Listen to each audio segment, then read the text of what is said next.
There's a lot more going on here than you might think. Today, we're going to talk about double attacks. It's like 2 for the price of 1, and I bet your parents are all about some sales. In this position, white could of course just capture this pawn. And that would be great, but we're going for something more. What we want to do is attack 2 of black's big pieces at the same time. And a little hint today, it's usually going to be a good idea to look for pieces that are not defended. For instance, this rook. What's guarding that rook? Well, nothing. It's not hanging yet, but it will be soon.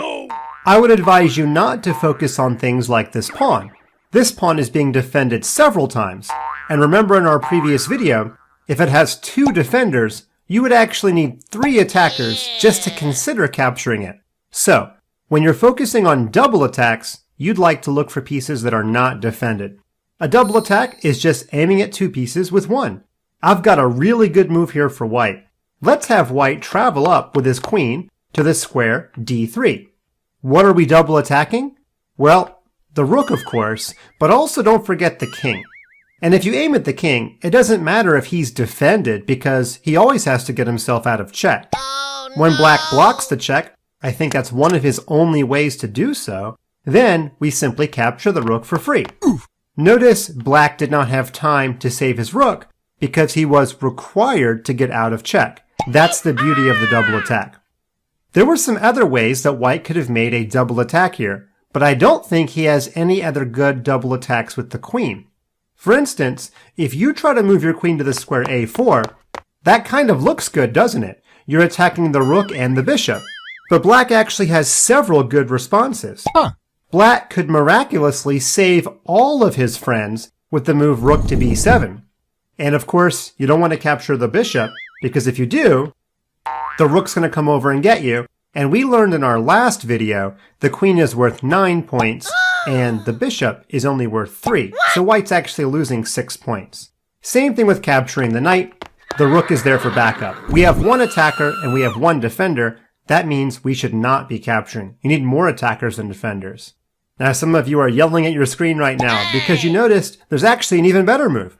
This rook, instead of guarding the bishop, could come all the way down to the square b1, and white is in check. Once he puts his queen and his rook in the way, they're both going to get captured, and we have ourselves a back rank checkmate, something we saw many videos ago, a very common way to lose a game if you're not careful. Going back to the beginning position, double attacks are even stronger when they include a check, because black has to get his king out of danger. There was one more good double attack in this position. It involves the rook. Pause your videos and figure out where could the white rook move to aim at 2 black pieces at once.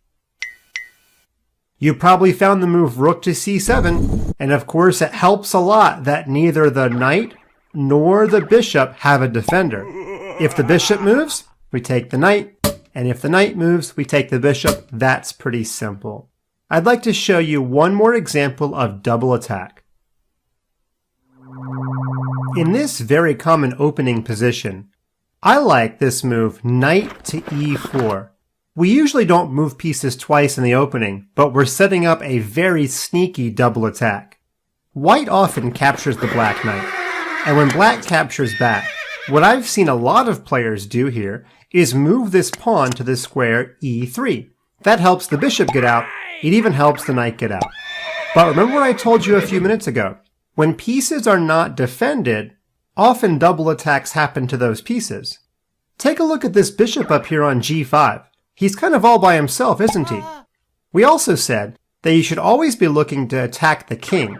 Double attacks are the strongest when they also involve a check. So you see my 2 red squares, the bishop and the king. Pause your videos, find a move for black. How can black make a double attack?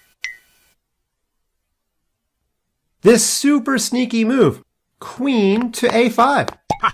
She's traveling to the left, but she's aiming at the king and the bishop, both of which are on the right side of the board. When white gets his king out of check, it doesn't matter how he does it, the queen will swoop over and capture a free bishop. In fact, this exact same idea has been used to win many chess games. This is another very common chess position where black often brings the knight out to aim at this pawn. Now it looks like that pawn is hanging, and it would not be a bad idea if white simply defended the pawn. I'm thinking of a move like pawn to d3. That's a very good move and a very reasonable move. But white can actually set a really sneaky trap. Let's have white pretend he doesn't see his pawns in danger and just allows black to capture it. When the knight captures, what's guarding this knight? That's right, nothing. And we said to always focus on the king, didn't we? Find a way for white to aim at the king and the knight at the same time. Well, we're going to use that same idea that black just used. This time we're going to use it against black. Queen to a4 check. We're traveling to the left.